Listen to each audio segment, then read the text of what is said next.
जय हिंद। आज का जो पॉलिटी का क्लास था वो एक्चुअली एप्लीकेशन पर होना था, लेकिन एप्लीकेशन पे हैवी ट्रैफिक की वजह से थोड़ा सा सर्वर इशू आ गया, इसलिए आपका पढ़ाई कंटिन्यू रहे, इसलिए हम भाग 1 और भाग 2 पढ़ा दिए थे। आज भाग 3 हम मूल अधिकार के बारे में समझेंगे, फंडामेंटल राइट। देखिए, फंडामेंटल राइट को हम हिंदी में मूल या मौलिक अधिकार कहते हैं। इसका ये नाम क्यों पड़ा? मूल अधिकार या मौलिक अधिकार वे अधिकार होते हैं जो किसी व्यक्ति के लिए, ध्यान से रखिएगा, ये सरकार या किसी कंपनी संस्था की नहीं है, ये हमेशा किसी व्यक्ति पर लागू होता है, किसी पर्सनल पर, किसी व्यक्ति के जीवन जीने के लिए एकदम जरूरी है। यदि आप इस व्यक्ति से इसका मूल अधिकार छीन लेंगे तो उसकी जिंदगी नहीं, जेल हो जाएगी। जेल में आपके मूल अधिकार छीन लिए जाते हैं, ना आपको घूमने फिरने की स्वतंत्रता है, ना अभिव्यक्ति की स्वतंत्रता है, यानी आपके 90% मूल अधिकार को छीन लिए जाते हैं जेल में। तो आपकी जिंदगी क्या हो जाती है? जेल में बोलते हैं ना, नरक हो जाती है। सोचिए, अगर 100% छीन लेगा तो हम जेल के बाहर भी रह के नरक हो जाएंगे, हमारी आज़ादी ही नहीं रह जाएगी। तो ये जीवन जीने के लिए एकदम जरूरी है, प्राकृतिक है, इसलिए इसे हम नैसर्गिक कहते हैं। और इसे मूल अधिकार इसलिए कहा जाता है, इसे कानूनी अधिकार इसलिए नहीं कहा जाता है। कानूनी अधिकार वे अधिकार होते हैं जो हमसे कोई व्यक्ति नहीं छीन सकता है, हमारा पड़ोसी नहीं छीन सकता है, लेकिन सरकार हमसे छीन सकती है। लेकिन मूल अधिकार वह अधिकार है जो ना ही हमसे कोई पब्लिक छीन सकता है और ना ही हमारी सरकार छीन सकती है। तो वैसे अधिकार जो जीवन जीने के लिए अति आवश्यक है, जो नेचुरल यानी नैसर्गिक है, जिन्हें ना पब्लिक छीन सकती है ना सरकार छीन सकती है, उसे हम मूल अधिकार के नाम से जानते हैं। ये मूल अधिकार अमेरिका के संविधान से लाया गया, वहां पर ये लिखित रूप से मूल अधिकार है, हम लोग लाए थे लोग। इसे हम अपने संविधान के भाग 3 में जगह दिए। अब भाग 3 में कहीं ना कहीं आर्टिकल में आप जगह देंगे तो आर्टिकल 12 से लेकर 35 तक है। हम आर्टिकल 11 तक पढ़ा दिए हैं आपको, जिसमें से 2 वीडियो यूट्यूब पर है, एनआरसी और सीए और एनपीआर का वीडियो आपके एप्लीकेशन पर है। तो अब हम यहाँ से ये अनुच्छेद 12 से 35 समझेंगे। देखिए, भाग 3 जो है ये हमें अधिकार देता है।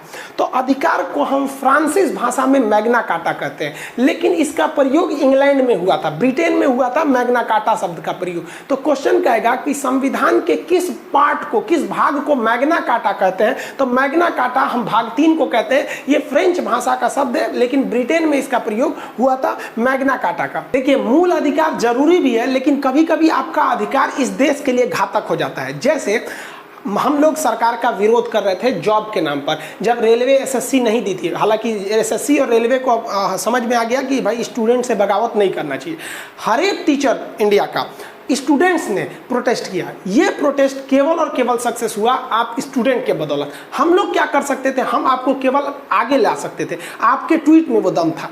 लेकिन क्या होगा कि अगर चाइना हमला कर दे और हर एक टीचर स्टूडेंट बवाल करे नहीं हमें नौकरी चाहिए, तो सरासर गलत है। तो इसी को ध्यान में रखकर कुछ नियम बनाए गए। नियम ये बनाया गया कि हमारा मूल अधिकार को सस्पेंड किया जा सकता है किसी इमरजेंसी के इशू पर, और ये कुछ समय के लिए सस्पेंड होगा। सस्पेंशन यानी निलंबन का अधिकार राष्ट्रपति को होगा।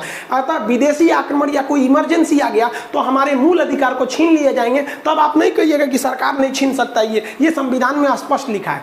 लेकिन कुछ ऐसे मूल अधिकार हैं जो दूसरे के अधिकार को छीन लेते हैं, उसकी जिंदगी बर्बाद कर देते हैं। जैसे 3 तलाक एक अधिकार था। वो 3 तलाक जो था वो 3 अक्षर के साए में किसी औरत की जिंदगी एक सिमट के रह जाती थी। तो हमारा मूल अधिकार अनुच्छेद 21 कहता है कि आप स्वतंत्र रूप से जी सकते हैं, आपकी जिंदगी में कोई बाधा नहीं आएगी। लेकिन एक औरत की जिंदगी बर्बाद कर दे रहा था वो 3 तलाक। इसीलिए कहा गया है कि अगर किसी मूल अधिकार को कुछ समय के लिए रोकना है तो उसके लिए शब्द प्रयोग करेंगे निलंबित, और यह काम राष्ट्रपति करेगा। लेकिन कुछ मूल अधिकार अगर समाज पे धब्बा है या किसी के लिए नुकसानदायक है तो उसे कुछ देर के लिए नहीं बल्कि परमानेंटली खत्म कर देना है, एबोलिश कर देना है, तो उसे हम लोग कहते हैं प्रतिबंधित, हमेशा के लिए प्रतिबंध। तो मूल अधिकार पर हमेशा के लिए प्रतिबंध संसद लगाती है और टेम्पोररी रोक जो लगाता है वो राष्ट्रपति। लेकिन इन दोनों के पता चला संसद मूल अधिकार पर रोक लगा दिया कि कोई सरकार का विरोध नहीं कर सकता है, जाओ अब हम लोग तो कब वो विरोध नहीं कर सकते हैं, जेल डाल देगी सरकार।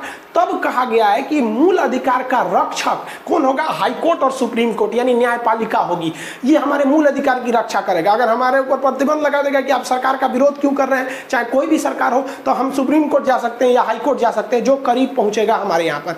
अतः जो मूल अधिकार है वो वाद योग्य है, वाद वाद विवाद कर सकते हैं। क्यों किया, ऐसे किए, मतलब वाद विवाद समझते हैं ना। तो ये पूछेगा कि क्या हमारा मौलिक अधिकार वाद योग्य है? कहाँ हम वाद विवाद कर सकते हैं? सुप्रीम कोर्ट में।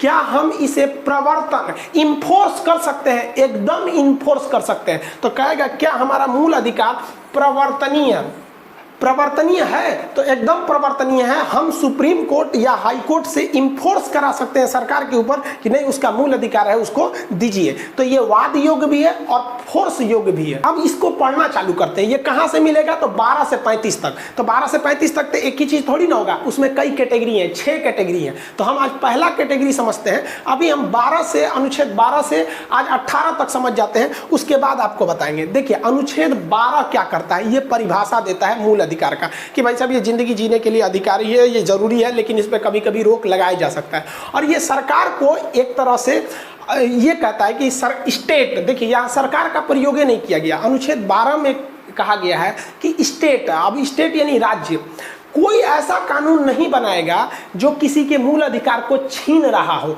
या मूल अधिकार पे मतलब रोक लगा रहा हो। वो स्टेट ऐसा कभी कोई कानून नहीं बनाएगा।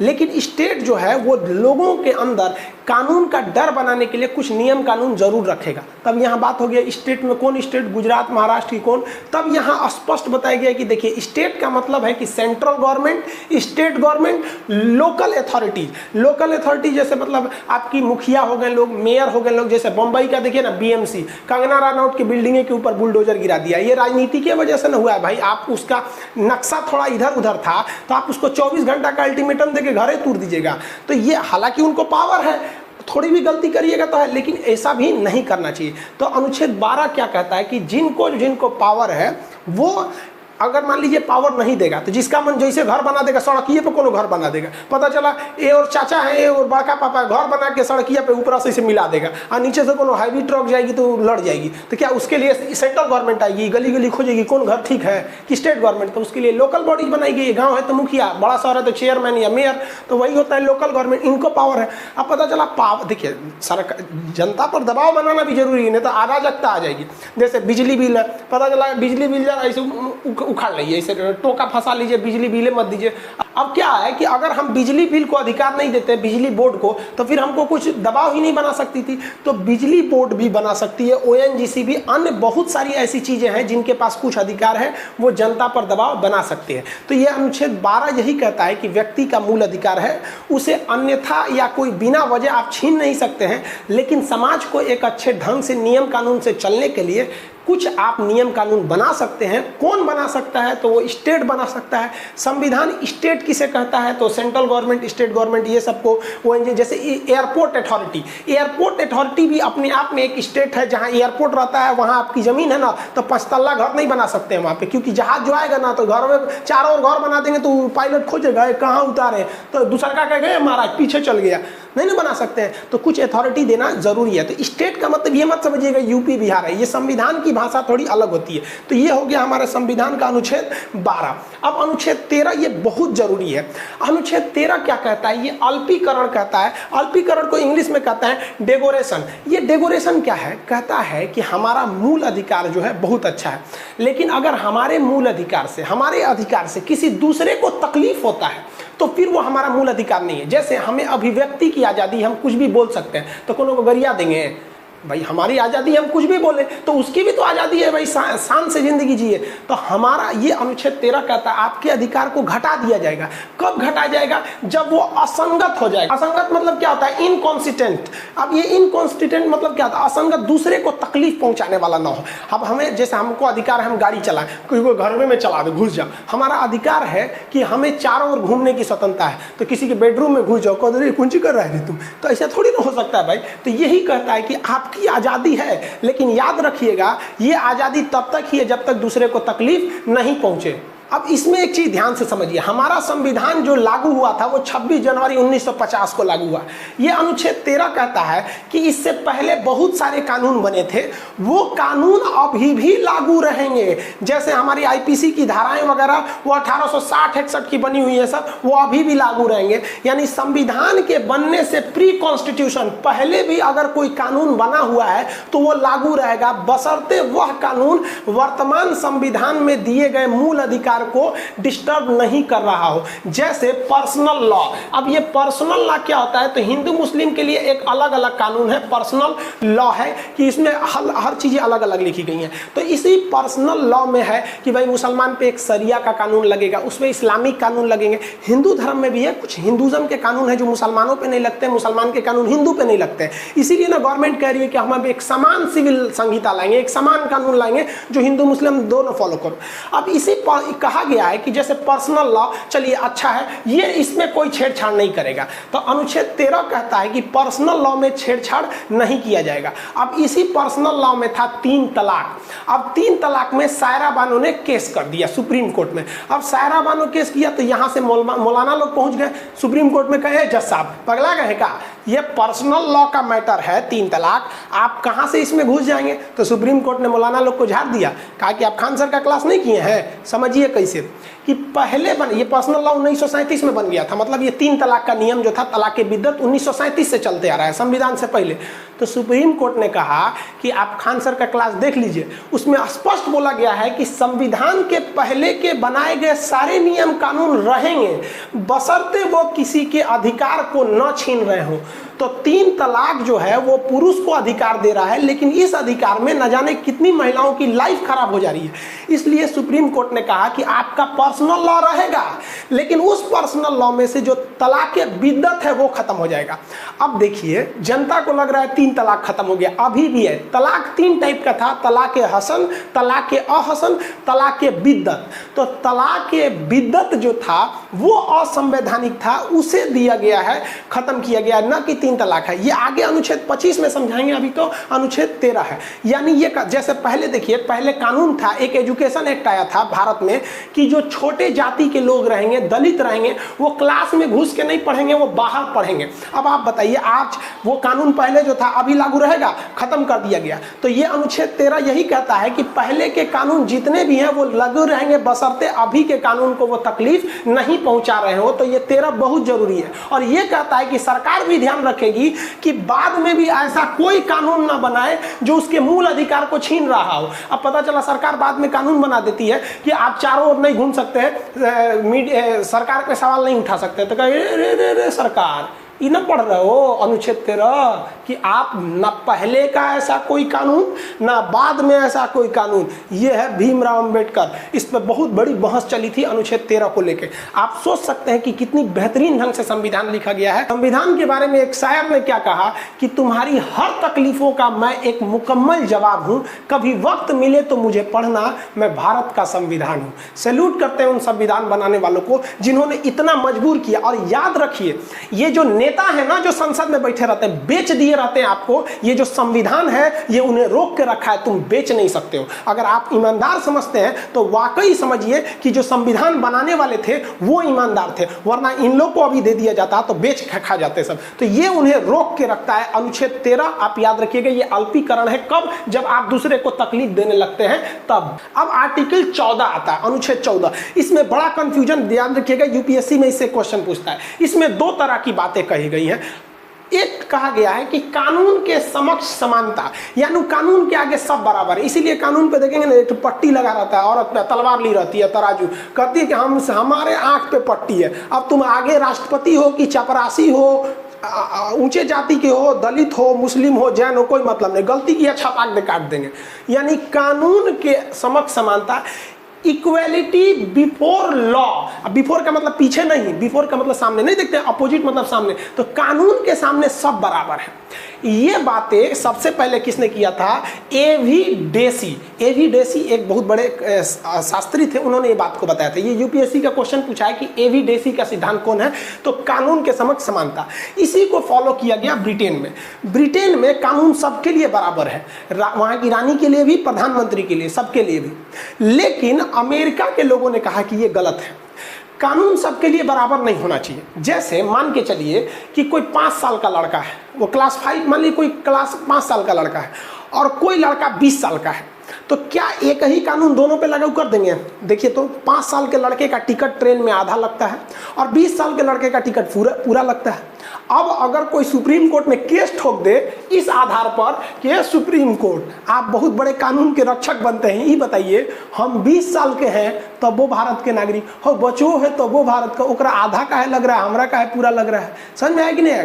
तो यही कहता है कि देखिए अमेरिका के संविधान में क्या कहा है, कानून का समान संरक्षण, यानी अगर आप बड़े हैं या छोटे हैं, अगर कोई गलती कर दिए हैं तो सजा आप दोनों को बराबर मिलेगी, लेकिन कुछ हद तक आपको अलग देखा जाएगा क्लासिफिकेशन के नाम पर। जैसे भारत में महिलाओं को फांसी नहीं लगी अभी तक, कुछ डिफ्रेंसिएशन करना ठीक है।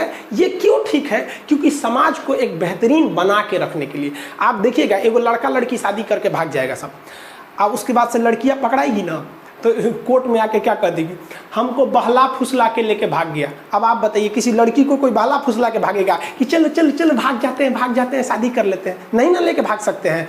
ऐसे कोई लड़की को लेके भागेगा, और देखो कौआ कौआ कौआ, अरे बहलाया फुसलाया किसको जाता है? जिसके पास बुद्धि नहीं है। तो हमारा कानून कहता है कि देखिए समाज को बेहतर बनाने के लिए जरूरी नहीं कि सब पे कानून बराबर लगे, किसी पे थोड़ा सख्त कर दीजिए, किसी पे कम कर दीजिए। इसका मेन मकसद है हिंदुस्तान को अच्छा रखना, इसीलिए इसको लाया गया है कि थोड़ा बहुत ऊंच नीच हो जाता है। देखिएगा लड़का लड़की अगर भाग जाएगा ना तो कोर्ट में लड़का का कोई ज्यादा वैल्यू नहीं दिया जाएगा, लड़कियां जो कहेगी वो सही हो जाता है। इससे क्यों रखा गया इस चीज़ को? ये एक तरह से ज़रूरी भी है, क्योंकि ज़्यादा अगर बराबर कर देंगे ना तो फिर समाज में एक डिसबैलेंस हो जाएगा। आप देखिए कि राष्ट्रपति और राज्यपाल जो है इन पर कानून नहीं लगता है, समान नियम नहीं लगता है। राष्ट्रपति मर्डर भी कर देगा ना तो उसे आप सजा नहीं दे सकते हैं, राज्यपाल मर्डर भी कर सकता है तो उसे सजा नहीं दे सकते हैं। हाँ, आप उस पर फाइन लगा सकते हैं, यानी उस पर फौजदारी का मुकदमा नहीं लगा सकते हैं, आप दीवानी यानी सिविल मामला दंड लगा सकते हैं, कुछ मतलब कंपनसेशन जुर्माना लगा दीजिए। इसका एक और रीजन है, आप राष्ट्रपति को कह दिए कि इसको 10 साल का जेल होगा, कोई दिक्कत नहीं, राष्ट्रपति को अधिकार अनुच्छेद 71 के तहत तो माफ कर लेगा। सुप्रीम कोर्ट में 10 साल मुकदमा चलेगा, इनको 20 साल का सजा हुआ, एक बार साइन करेगा, मैं अपनी सारी सजाओं को माफ करता हूँ, जा माफ कर लेगा वहाँ पर। और राज्यपाल को भी अगर आप सजा दीजिएगा तो उसको अधिकार है 162 के तहत। तो देखिए संविधान वाला कितना होशियार था सर, कहा कि जो है अपन सजा माफ कर लेगा, तो 300 में मुकदमा चलाने भी ना क्या जरूरत है। लेकिन फिर यही बहस हो गई, फिर अंबेडकर साहब और राजेंद्र प्रसाद इन लोग में बहुत लंबी बहस हुई, तब वहां लिखा गया कि इनको सजा तब तक नहीं सुनाई जाएगी जब तक ये अपने पद पर है। अगर राष्ट्रपति का पद खत्म हो गया या राज्यपाल का पद खत्म हो गया तो अधिकार भी खत्म, अब जज चाहे तो सजा सुना सकता है। देखिए हमारा संविधान कितना बेहतरीन है, यानी आप पूरे देश में देखिए राष्ट्रपति और प्रधानमंत्री किसी को भी छूट नहीं है। हाँ, छूट कब तक है? जब तक तुम ससुरा अपने पद पर है, पद से हट फिर तुमको बताते हैं। तो ये आप आर्टिकल 14 समझे, इसमें 2 चीजें हैं। कानून का समान संरक्षण शब्द आया है अमेरिका से, हम लोग अभी 80% फॉलो करते हैं इसको, ये ज्यादा फॉलो है, ये ठीक है, रीजनेबल है। और कानून के समक्ष समानता जो है वो विधि के समक्ष या कानून के समक्ष समानता, ये ब्रिटेन से आया है, इसे हम लोग 20% फॉलो करते हैं, ये याद रखिएगा, ये यूपीएससी में कई बार पूछा हुआ है। अब आगे चलते हैं अनुच्छेद 15, यहीं पे आप बात आ जाता है आरक्षण सही है या नहीं। अनुच्छेद 15 क्या कहता है कि कोई भी केंद्र सरकार या राज्य सरकार या हिंदुस्तान का कोई भी आदमी, कोई भी व्यक्ति किसी दूसरे के साथ 5 आधार पर भेदभाव नहीं कर सकता है। किस आधार पर? उसके धर्म के आधार पर, कि धर्म के आधार पर आप भेदभाव नहीं कर सकते हैं, ये गलत है। जाति के आधार पर आप भेदभाव नहीं कर सकते, किसी को ऊंचे जात वाले को भी आप देखते हो ना, समाज में बड़ा ज्यादा होता है, तुम छोट जात का तुम ऊंचे जात का, तो संविधान में इस पे भी रोक लगाया गया। वंश के आधार पर भी रोक है, किसी से खानदानी दुश्मनी है, आप वंश के आधार पर भी आप रोक नहीं लगा सकते, कौन किस वंश का। अब आप जनरली समझिए, जब 1857 की क्रांति हुई थी ना, तो मध्य प्रदेश के जो सिंधिया राजघराना था, उनका वंश था, उन्होंने अंग्रेजों का साथ दिया, अंग्रेजों को पैसा दिया, अंग्रेजों को हथियार दिया कि तुम भारतीयों को मारो। सोचिए ये हाल हो गया था उस समय। तो आज उसी वंश के व्यक्ति हैं ज्योतिरादित्य राय सिंधिया, जो कांग्रेस के थे, अभी बीजेपी में, फिर कहाँ जाएंगे नहीं पता। तो आपका क्या है, आप इतिहास पढ़ लेंगे तो उनसे दुश्मनी करेंगे कि तुम्हारे वंश वालों ने ऐसा किया था, आज भी तुमसे दुश्मनी करेंगे? नहीं, आज भी उन्हें महाराज लोग बोलते हैं। आप दक्षिण में जाइएगा हैदराबाद में, असदुद्दीन ओवैसी जो इनके पूर्वज को देखेंगे, दादा परदादा लोग का, तो ये लोग भी अंग्रेजों का साथ दिए थे। लेकिन बाद में इधर ज्योतिरादित्य राय सिंधिया हिंदुस्तानी कानून को माने, उधर से वो भी माने, तो अब बराबर हो गया। तो अब वंश के नाम पर उनसे कोई भेदभाव नहीं करता है। अगला होता है लिंग के आधार पर। लिंग मतलब होता है कि आप लड़का हैं या लड़की हैं या ट्रांसजेंडर, इस आधार पर भेदभाव नहीं होगा। लेकिन आज भी देखा जाता है समाज में पुरुषों को ज़्यादा वैल्यू होता है, महिलाओं को कम होता है। लेकिन संविधान जो है वो कहता है कि अगर कानूनी रूप से आप पकड़े गए तो फिर आपको छोड़ा नहीं जाएगा। तो सामाजिक कर्तव्य भी कुछ बनता है। तो लिंग के आधार पर भेदभाव नहीं कर सकते। जन्म स्थान के आधार पर भी भारत में भेदभाव होता है। बिहारी को बाहर जाएगा तो कहेगा दूर बिहारी है रे तुम, तो ये जन्म स्थान के भेदभाव होता है। यहाँ पर आप अक्सर देखे होंगे महाराष्ट्र में ये समस्या, बिहारी, मराठी, यूपी, ये वो बहुत ज़्यादा होता है। तो इस आधार पर आप भेदभाव नहीं कर सकते हैं। अगर इस सबूत मिल गया आपको कि भेदभाव किए हैं तो फिर आपको सजा हो जाएगी। सबूत नहीं मिला ना तो कुछ करिए, आपको सजा नहीं मिलेगा। कोर्ट कहता है कि हम अंधा हैं, हम नहीं देखने गए कि कौन हुआ, तुम हमको साबित करो। कोर्ट में वही सही है जिसे साबित कर दिए, वही गलत है जिसे आप साबित कर दिए। कोर्ट में सही गलत कुछ नहीं होता है। कोर्ट में होता है कि आप साबित किस चीज को कर पा रहे हैं। समझ आ गया कि नहीं? तो ये हो गया, इन पे आधार पर भेदभाव नहीं कर सकते। लेकिन यहीं पर लिखा गया है कि आप पॉजिटिव डिस्क्रिमिनेशन कर सकते हैं, मतलब किसी की भलाई के लिए आप भेदभाव कर सकते हैं, तो उसको नहीं बुरा माना जाएगा। जैसे आप देखते होंगे हैवी ड्यूटी, जहां बहुत भारी भारी वर्क करना हो, वहां महिलाओं को रोक लगा दिया जाता है। तो आप कहेंगे कि नहीं, लिंग के आधार पर क्या भेदभाव कर रहा है, वो तो पॉजिटिव काम के लिए कर रहा है। आप बॉर्डर पर चाइना की फौज लड़ना है, समझा, तो वहां जाते तो आप भी बताइए किसको रखेगा? पुरुष फौजियों को रखेगा एकदम कि कम मार हो जाएगा, तो सुप्रीम कोर्ट में केस कर दीजिएगा, काहे भेदभाव हो रहा है, महिलाओं को भी लड़िए वहां पे, तो नहीं रखा जाता है। देखिए फिजिकली थोड़ा सा पुरुष जो होते हैं ना स्ट्रांग होते हैं, ये बायोलॉजिकली है, आप समझते हैं इसको। तो पॉजिटिव के वजह से अगर आप भेदभाव कर रहे हैं तो कोई गलत नहीं है। यही बात आ जाता है आरक्षण। अब ध्यान से समझिएगा, आरक्षण शब्द आते ही हिंदुस्तान में दो परंपरा चलती है। जिन्हें आरक्षण मिल रहा है उन्हें लगता है आरक्षण सही है, और जिन्हें आरक्षण नहीं मिल रहा है उन्हें लगता है आरक्षण गलत है।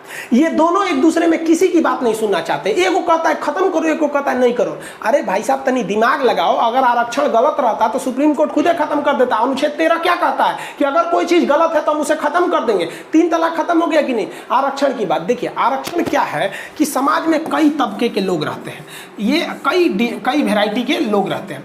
अब जैसे देखिए आप ये 2 वेराइटी जो है थोड़ा सा नीचे रह गई है, तो आरक्षण कहता है कि ये लोग जो आगे बढ़ गए हैं इन्हें आगे बढ़ने दीजिए, इन्हें आगे बढ़ने से कोई नहीं रोका है, थोड़ा इन्हें पुशबैक करके उठा दीजिए कि समाज एक जैसा रहे। ये जो लोग पीछे से प्रताड़ित हो रहे हैं, आप सोचिए ना आरक्षण कितना खराब होता है कि मूला कर्म एक कानून था केरल में, जिसमें दलित महिलाएं अपना स्तन नहीं ढक सकती थी, उन्हें नंगे रहना पड़ता था, स्तन नहीं, स्तन उनका खुला रहना चाहिए था। और हद तब हो गई कि टैक्स लगाया जाता था इस आधार पर कि छोटा स्तन है तो कम टैक्स दो, बड़ा स्तन है तो ज्यादा टैक्स दो। ये हिंदुस्तान के जो पुराना था, कहा जाता है कि मोर भी बड़ा सुंदर होता है लेकिन अपना पैर देख लेता है ना तो उसे भी शर्म आने लगती है। तो हिंदुस्तान की संस्कृति बहुत अच्छी रही है, लेकिन हमारे पास भी कुछ मोर के पैर की तरह है। ये जैसे सती प्रथा हो गया, ये सब छुआछूत हो गया, ये हिंदुस्तान में बहुत ज्यादा हो गया। तो कहा जाता है कि आरक्षण एक पॉजिटिव डिस्क्रिमिनेशन है। ये किसी आगे बढ़ रहे व्यक्ति को रोकता नहीं है कि तुम नहीं कर सकते हो, जो पीछे है उसको कहता है कि तुम आगे चले जाओ। अब क्या होता है कि यहाँ पर इसको निगेटिव व्यू में आपको प्रस्तुत किया जाता है। अगर ये गलत रहता तो फिर आपको क्या होता, वो सुप्रीम कोर्ट तो रोक ही देता। आपके हिसाब देखिए बात बता देते हैं, दुनिया में अभी हिंदुस्तान की बात बताते हैं, अगले 50 साल तक आरक्षण खत्म होने वाला नहीं है, ये खुद गवर्नमेंट बोल चुकी है। मोदी जी भी बिहार में आए थे तो क्या बोले थे भाषण में, आरक्षण खत्म नहीं होने देंगे। मनमोहन सिंह भी थे, खुद मोदी जी ने आरक्षण बढ़ाया है। संसद में जो आरक्षण 2020 में खत्म हो रहा था उसे संशोधन करके 2030 ले गए हैं। तो इसलिए आप किसी पे दोष नहीं दे सकते, क्योंकि हर आदमी को चुनाव जीतना है। तो अगर ये आरक्षण खत्म किया जाएगा ना तो चुनाव में भी हार सकते हैं। आरक्षण की जब बात आती है तो जो विरोध करते हैं, कभी कभी से ये सोचिए कि आरक्षण क्यों है, क्योंकि जाति है। सबसे सिंपल है, जातीय खत्म कर दीजिए, आरक्षण का बवाले खत्म हो जाएगा। नहीं कहते मैं किसके लिए सजू, मेरा पिया आनर है। भाई ना जातीय नहीं रहेगा तो आरक्षण देंगे किससे? तब फिर बचेगा गरीब कौन है, अमीर कौन है? तो यहां वो लोग नहीं कहेंगे नहीं जातियों रहना चाहिए, आरक्षणों नहीं रहना चाहिए। तो भाई आपसे ज्यादा समझदार सुप्रीम कोर्ट में बैठे जज लोग हैं, वो इसे एक पॉजिटिव डिस्क्रिमिनेशन समझते हैं, एक पिछड़े समाज को आगे बढ़ाने के लिए कहते हैं। क्योंकि जिस समाज को आरक्षण प्राप्त है ना, उस समाज को मंदिर में घुसने पर रोक, मतलब भेदभाव किया जाता है। आप एक एग्जाम्पल देखिए, बिहार के मुख्यमंत्री जब थे जीतन राम मांझी, तो बिहार का मुख्यमंत्री सोचिए उस राज्य का सबसे बड़ा पावरफुल होता है, वो जब मंदिर में पूजा पूजा करने गए थे तो जाने के बाद मंदिर धुल दिया गया था। ये क्या चीज़ है? ये है निगेटिव डिस्क्रिमिनेशन, कि उसको आप निगेटिव कर रहे हैं। और आरक्षण देना क्या है? एक पॉजिटिव डिस्क्रिमिनेशन है। ये हम नहीं कर रहे हैं, ये संविधान कर रहा है। हम जो बता रहे हैं आपको संविधान के हिसाब से बता रहे हैं। हम फिर बताते हैं कि जिसे आरक्षण नहीं मिल रहा है ना, वो मेरी बात, सुप्रीम कोर्ट की बात, संविधान की बात सुनेगा ही नहीं। वो दिमाग में बैठाया है कि हमारा विरोध करना है। और जिसको ये मिल रहा है ना, वो दिमाग में बैठाया है कि नहीं, हमें मिलना चाहिए। बहुत से ऐसे दलित मुख्यमंत्री भी हुए हैं जिन्हें आरक्षण मिल रहा है, और बहुत से मुख्यमंत्री भी हुए हैं दलित जिन्हें जाने के बाद मंदिर धुल दिया जाता है। तो जब तक जाति रहेगी तब तक जाति के आधार पर आरक्षण बना रहेगा। सबसे पॉजिटिव वे है कि आप जाति को खत्म कर दीजिए, आप खत्म कर दीजिए, कॉमन कर दीजिए कि भाई वो भी है तो कोई कुछ भी लगा देगा। अब जैसे एक टाइटल होता है फिक्स, ये जाति के लोग लगाएंगे, तो फिर ये जब तक जाति रहेगी आरक्षण रहेगा। आरक्षण का मेन मकसद है पॉजिटिव डिस्क्रिमिनेशन। अब आगे समझते हैं अनुच्छेद जो 16 है ये क्या कहता है। अनुच्छेद 16 कहता है कि जो भी लोक नियोजन है यानी सरकारी नौकरी है उसमें इक्वलिटी ऑफ अपॉर्चुनिटी, समान सबको मिलेगा। लोक नियोजन की समानता, सरकारी नौकरी में सबको समानता मिलेगा। फिर यहीं पे बात आ जाती है आरक्षण की। तो आपको बताएं ना कि आरक्षण जो है वो संविधान कहता है पॉजिटिव डिस्क्रिमिनेशन है, ये हम बढ़ाने के लिए कहते हैं। अब यहाँ पर आप देखेंगे सबको संरक्षण मिलता है। ऐसा नहीं होगा कि रेलवे की वैकेंसी में कह देगा कि फॉरवर्ड क्लास के लोग फॉर्म नहीं भर सकते हैं, या ये नहीं। हाँ, उन्हें ये कह सकता है कि आपका नंबर 120 पे सिलेक्शन होगा तो नीचे वाले का 110 पे हो जाएगा, 105 पे हो जाएगा, ऐसा हो सकता है। तो आरक्षण कभी भी जाति के आधार पर होती है, याद रखिएगा। आरक्षण कभी भी धर्म के आधार पर नहीं होगा। क्या आप सुने हैं कि मुस्लिम धर्म में आरक्षण है? हमें आरक्षण नहीं मिलता है, हम जनरल कैटेगरी से आते हैं, पठान जाति से आते हैं, हमें नहीं मिलता है। क्या हिंदू धर्म को आरक्षण है? नहीं है। हिंदू धर्म में अगर ब्राह्मण है आरक्षण है, नहीं है, राजपूत है, नहीं है। हिंदू धर्म में दलित है तब मिलेगा। तो आरक्षण की अगर बात करेंगे तो धर्म के नाम पर आरक्षण नहीं है। आरक्षण जब भी होता है तो वो जाति के आधार पर होता है। समझ आ गया कि नहीं आ गया? और आरक्षण लिंग के आधार पर भी हो सकता है, लड़का लड़की आरक्षण। जैसे मान लीजिए कोई जनरल जाति की लड़की है, कोई जनरल जाति का लड़का है, तो लड़कियां को ज्यादा आरक्षण मिलता है, तो आरक्षण यहाँ भी मिल सकता है। इसके अलावा आरक्षण जो मिलता है वो एक और चीज पे सकता है, आपका स्थान पर मिल सकता है। स्थान मतलब किसी एक खास एरिया के आधार पर। जैसे आप छत्तीसगढ़ का कुछ एरिया एकदम पीछे है, आसाम का कुछ एरिया एकदम पीछे है, तो आप देखे होंगे आर्मी में भर्ती में आते होंगे तो कहेगा कि अगर आप पूर्वोत्तर के एरिया के हैं तो आपकी हाइट कम भी रहेगी तो ले लेंगे। तो कुछ ऐसे स्थान है जहां विकास हुआ ही नहीं, जैसे छत्तीसगढ़ का बस्तर का एरिया, दंतेवाड़ा, सुकमा, जगदलपुर, ये सब के एरिया में विकास नहीं है। उड़ीसा का कालाहांडी देखेंगे बारिशें नहीं होता है वहां पर। तो स्थान के आधार पर भी आरक्षण मिल जाता है। ये क्यों दिया जाता है अब आप समझ गए। ये क्या है? पॉजिटिव डिस्क्रिमिनेशन है। वहाँ बारिश नहीं हो रही, खाने पीने को भी नहीं दे रहे, तो एक समाज बिगड़ जाएगा। इसलिए ये जो समाज बढ़ चुका है इसे कह रहे हैं कि जो तुम बढ़ रहे हो उसी स्पीड से बढ़ते रहो, इसका हम बराबर कर देंगे। जिस दिन ये बराबर हो जाएगा आरक्षण रोक दिया जाएगा। समझ में गया? तो ये 16 में कहता है कि सबको समानता है, लेकिन पॉजिटिव डिस्क्रिमिनेशन के आधार पर 3 लोगों को इसमें आरक्षण दिया जाएगा। 17-18 में जाने से पहले एक बार रिवाइज कीजिए।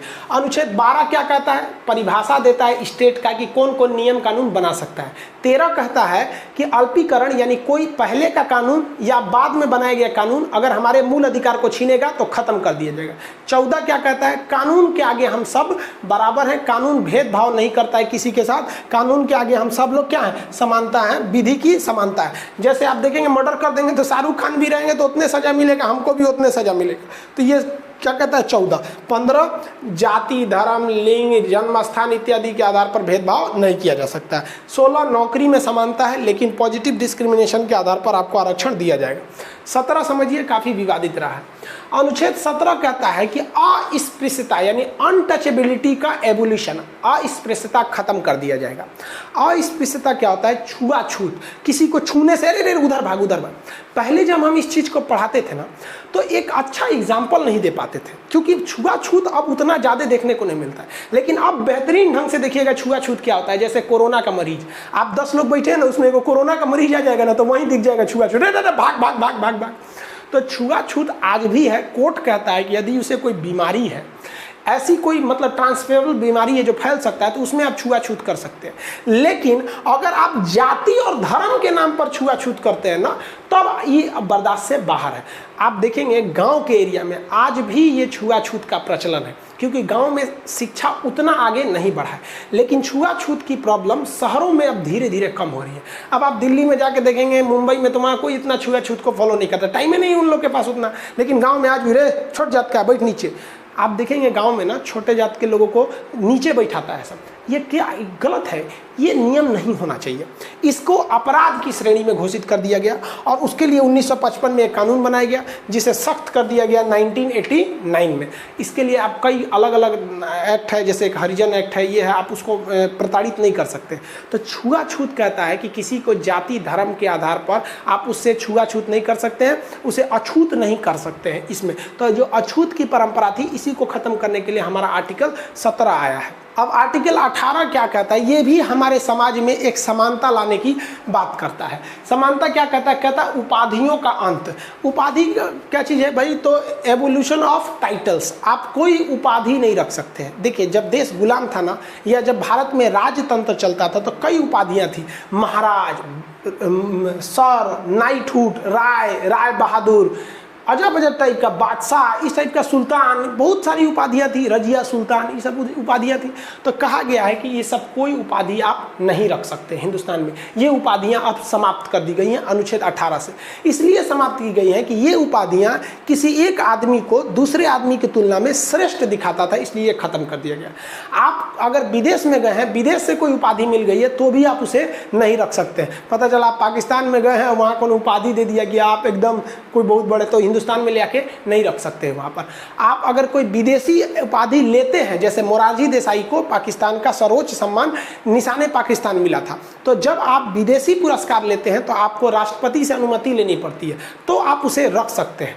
लेकिन याद रखेंगे, ये सब टाइटल आप अपने नाम में नहीं लगा सकते। इसके दो अपवाद समझिए। इसमें कहा गया है कि दो चीज़ों को आप ले सकते हैं। एक, कोई भी आपका नेशनल अवार्ड है, जैसे पद्म भूषण, पद्म श्री, पद्म पुरस्कार, तो जो नेशनल अवार्ड है ये आप ले सकते हैं। लेकिन इस नेशनल अवार्ड को आप कभी भी अपने नाम के पहले सर नेम की तरह यूज़ नहीं कर सकते हैं। अगर यूज़ करते हैं तो फिर आप इसके खिलाफ आ जाएंगे, वो अवार्ड आपसे छीन लिया जाएगा। सपोज कीजिए कि अगर हमको भारत रत्न मिल जाता है, एक बात कहते हैं, तो हम कभी ये नहीं कह सकते, हम ये भले बोल सकते हैं हम खान सर हैं, हमको भारत रत्न मिला है, लेकिन ये नहीं लिख सकते हैं कि भारत रत्न खान सर, ऐसे नहीं लिख सकते हैं। यहाँ पर वो उपाधि आप सर नेम के रूप में प्रयोग नहीं कर सकते हैं। दूसरी चीज़ ध्यान से समझिए, इसमें एजुकेशन और रैंकिंग को रख सकते हैं। जैसे कोई प्रोफेसर है तो नाम के आगे लिख सकता है प्रोफेसर खुराना, कुछ भी लिख सकता है, अक्सर प्रोफेसर लोग लिखते हैं, लोग एजुकेशन का लिख सकते हैं। कोई डॉक्टर है तो लिखता है, शान से लिखता है कि डॉक्टर फलाना कुमार, देखते हैं ना, तो आप कह दीजिएगा सुप्रीम कोर्ट में केस कर दिए, खान सर पढ़ाए थे कि 18 में आगे सर नेम नहीं लगा सकते, तब नहीं, एजुकेशन की चीज़ को लगा सकते हैं। आप इंजीनियर हैं, डॉक्टर हैं, कल को कुछ भी बनिएगा आप लगा सकते हैं वहाँ पर। रैंकिंग भी लगा सकते हैं। रैंकिंग कैसे, कि अगर आप सेना में हैं, पुलिस में हैं, तो आपको रैंकिंग मिलेगा। रैंकिंग ब्रिगेडियर सूर्यदेव सिंह, देखिए तिरंगा मूवी में बड़ा बड़ा, तो वो सब आप लगा सकते हैं। इंस्पेक्टर, दरोगा, ये सब आप लगा सकते हैं। तो एजुकेशन, रैंक, ये सब लगा सकते हैं। राष्ट्रीय अवार्ड पुरस्कार को ले सकते हैं, लेकिन इसे सरनेम के रूप में यूज नहीं कर सकते हैं, और इस सारी चीज़ों को तो नहीं कर सकते हैं। अगर आप एक चीज़ गौर करिएगा इसमें, तो आप एक चीज़ देखेंगे यहाँ पे, तो अनुच्छेद 12 से जो 18 तक है वो एक ही चीज़ की बात कर रहा है। आप गौर किए कि नहीं किए, हम इसीलिए थोड़ा सा सकते हैं किस चीज़ की बात कर रहा है ये। अगर आप देखेंगे तो 12 से 18, ये तो 12 अलग चीज़ है। देखिए 12 एक अलग चीज़ है, 12 परिभाषा है। 12 में क्या है, परिभाषा दिया गया। 13 में सरकार को धीरा दिया गया कि देख बबुआ, कोनो कानून लिए हो, ऐसा मत लेना कि छेड़छाड़ हो जाती है, ये तो अलग चीज़ है। लेकिन अगर आप 14, 15, 16, 17 और 18 की बात करेंगे, तो अगर आप इसमें एक चीज़ देखेंगे ना, तो ये कह रहा है क्या चीज़, कानून के आगे आप सब बराबर हैं, कानून के नज़र में आप क्या हैं, समान हैं, कानून के नज़र में समान है। ये 15 क्या कह रहा है, जाति, धर्म इत्यादि के आधार पर भी आप क्या हैं, समान है, भेदभाव नहीं किया जाएगा। आप चाहे हिंदू धर्म के हो, जैन धर्म के हो, मुस्लिम धर्म के हो, आपसे भेदभाव नहीं किया जाएगा। 16 में क्या कह रहा है, नियोजन, यानी अगर कोई नौकरी होगी नियोजन तो उसमें भी आपकी समानता है लेकिन पॉजिटिव डिस्क्रिमिनेशन हो सकता है। 17 में कह रहा है अस्पृश्यता, अस्पृश्यता मतलब छुआछूत नहीं कर सकते हैं, यानी ऊंचे जाति वाला व्यक्ति और नीचे जाति वाला व्यक्ति सब क्या है, सब समान है। 18 में कह रहा है कि आप कोई भी उपाधि नहीं रख सकते हैं, उपाधि नहीं रख सकते हैं, क्यों नहीं रख सकते हैं, क्योंकि भाई आप सबको लोग क्या है, समान है। एजुकेशन की उपाधि क्यों रख सकते हैं, क्योंकि प्रोफेसर कहने का मतलब आप उस व्यक्ति को नहीं ऊंचा कर रहे हैं, उसने जो ज्ञान अर्जित किया उस ज्ञान को दर्शा रहे हैं, न कि उस व्यक्ति को दर्शा रहे हैं। तो यहाँ कह रहा है कि आप सब लोग समान हैं। तो अगर आप गौर से देखेंगे तो अनुच्छेद 14 से 18 का जो सेक्शन है ये केवल और केवल समाज में समानता लाने की बात करता है, केवल और केवल समानता लाने की बात करता है। इसीलिए हमारे संविधान में जो 6 प्रकार का मूल अधिकार है उसमें जो पहला मूल अधिकार है वो है समानता का अधिकार। ये समानता का अधिकार 14 से लेकर कहाँ तक है, 18 तक है। समझ में आ गया कि नहीं आ गया? अब आगे देखते हैं हम। इसके बाद समानता के अधिकार के बाद आएगा आपका स्वतंत्रता का अधिकार। वो काफ़ी लंबा क्लास हो जाएगा, फर्स्ट क्लास में इतना ही आप याद करेंगे। अगर मेरे साथ बोलते चलेंगे, हमारे बोलने से पहले आप बोल देंगे। अनुच्छेद 12 में क्या है, परिभाषा। 13 में अल्पीकरण, यानी उल्टा सीधा नहीं कर सकते। 14 कानून के आगे समानता। 15 जाति, धर्म, लिंग, जन्म स्थान भेदभाव नहीं होगा। 16 नौकरी। 16 में क्या है, नौकरी है, नौकरी के आधार पर समानता होगी लेकिन इसमें पॉजिटिव डिस्क्रिमिनेशन कर सकते हैं। 17